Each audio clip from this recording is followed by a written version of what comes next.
I know why you are here. You're not really asking how to hear God. You're asking, should I leave this marriage? Is this marriage even worth saving? And deep down, you are wondering if God even sees what you've been going through. I see you, and today I want to give you something more powerful than an answer. I want to give you the right question. Because the question you're asking right now, it's keeping you stuck. Stay with me, because before we talk about God's voice, we need to talk about you. Because when a person is hurt, they are hurt.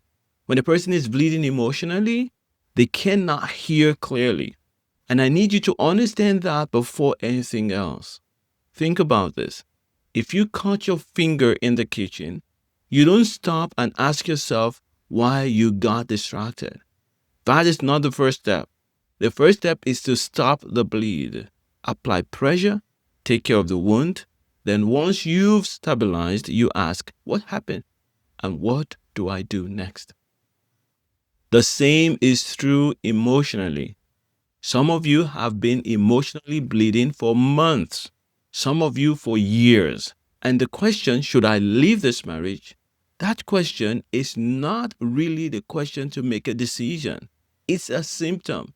It's the symptom of an emotional wound that has never been properly attended to. How do you know if you are bleeding? Here is the simple test. If you feel afraid, you're bleeding. If everything feels upside down, you're bleeding. If you wake up confused and go to bed confused, you're bleeding. If you cannot sleep because you are worried about your marriage, you are bleeding. But if you can say, I love my life, I just don't love this one area, then you're not bleeding. You're clear enough to make real decisions. So the first thing I want to say to you today is this. Do not try to make life-altering decisions while you are emotionally bleeding. You need to get stabilized first. This is not weakness. This is wisdom. Now, here's where I want to shift things. Because the real problem isn't just that you're hurting. The real problem is the question itself. Should I stay or should I leave? Every time I hear a person ask that question, something rises up in me. Because that question is built on the assumption that this is your life to decide on your own. And if you are a child of God, this is not how this works. What does it mean to be born again? What does it mean to surrender your life to Jesus Christ? It means this life that you now live is no longer yours. You cannot make major decisions about a life you have surrendered without consulting the one you surrendered it to. Romans chapter 12 verse 1. I urge you, brothers and sisters, in the view of God's mercy, to offer your bodies as living sacrifice, holy and pleasing to God. This is your true and proper worship. You are a living sacrifice. The word sacrifice means you laid it down. So when you come to me and say, I'm living because of this, this, and this, the first thing I hear is, you've forgotten who owns your life, this life that you have. I'm not saying God will always tell you to stay. I'm not saying that at all. What I'm saying is this.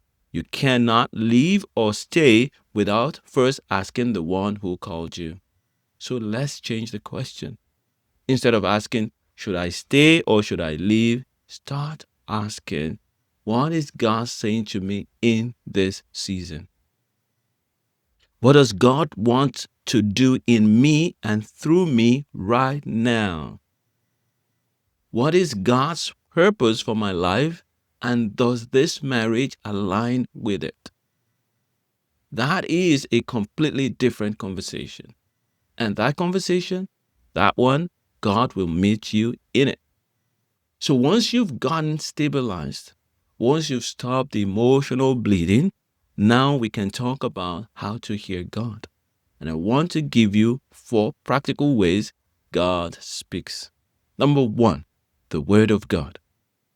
The most consistent way God speaks is through Scripture. A verse you've read 100 times suddenly comes alive. It jumps up the page and lands in your spirit in a way it never did before. That is God speaking. For the Word of God is alive and active, sharper than any double-edged sword. It penetrates even to the dividing of soul and spirit, joints and marrow. It judges the thoughts and attitudes of the heart. Hebrews chapter 4 verse 12. But here's the thing. You can't receive what you're not reading. You need to be in the Word, not just listening to sermons, actually reading the Word and sitting with Scriptures. Number two, the inner witness. Thoughts that align with God's will. Our Lord Jesus clearly said, "My sheep listen to my voice. I know them and they follow me." John chapter 10 verse 27. You hear God and you can hear Him. As a believer, His voice is not foreign to you. But in the noise of a struggling marriage, in the chaos of emotions, you can miss His voice. So you have to quiet yourself enough to hear. And the Apostle Paul confirms this. The Spirit Himself testifies with our spirit that we are the children of God. Romans 8:16. God speaks to your spirit. You are spirit, soul, and body. He speaks to the deepest part of you, and you interpret it with your mind and carry it out with your body. When you hear God's voice, there's often a sense of energy, a spiritual clarity. It may go against what's comfortable, it may go against what's common, but it will never contradict love and it will never contradict Scripture. Number three, circumstances and divine alignment. Sometimes God speaks through the way things line up, situations, conversations, doors that open and doors that close. The fact that you found this video today is not an accident. God uses natural circumstances as part of His communication. You listen, and in your spirit there's an inner confirmation, a quiet yes or a clear no. Don't dismiss those. They are part of how God guides. Number four, the body of Christ. But before I talk about the body of Christ, He can use supernatural interventions as well. A vision or a dream or a voice. But those are rare. The most important ones are the ones I've listed here. So number four, the body of Christ. Don't miss this one. This last one is the one the enemy is working overtime to destroy. If you have been saved for 5, 10, 20 years and you don't have 2 or 3 people you have walked with for that same amount of time who know your heart, who you can be honest with without fear of judgment, you have a gap in your spiritual protection. Proverbs chapter 11 verse 14 says, "Where there is no guidance, a people fall. But in the abundance of counselors, there is safety." The church was never meant to be a crowd of strangers who all watch the same superstar on stage. God designed the church as a community, small groups, iron sharpening iron, accountability. That's where confirmation comes. That's where clarity comes. The church is meant to confirm and strengthen what God has already spoken to your spirit. When you are not sure if it is God or your emotions, bring it to your trusted believers. If all of them hesitate, if all of them say, "Let's pray more," take that seriously. That hesitation might be God protecting you. Pray some more. Now, when you've done all this, when you are stabilized, when you are in the Word, when you are listening for His voice, when you are walking in community, then you can ask God about your marriage. And here's what I want you to know. God does not always call us to comfortable paths. Some of you are in a difficult marriage and it's hard, but God is doing something. He may be developing you. He may be positioning you. The end, he says, will be better than the beginning. And so when you're in a difficult situation, difficult marriage, all he may be asking you is get help to grow.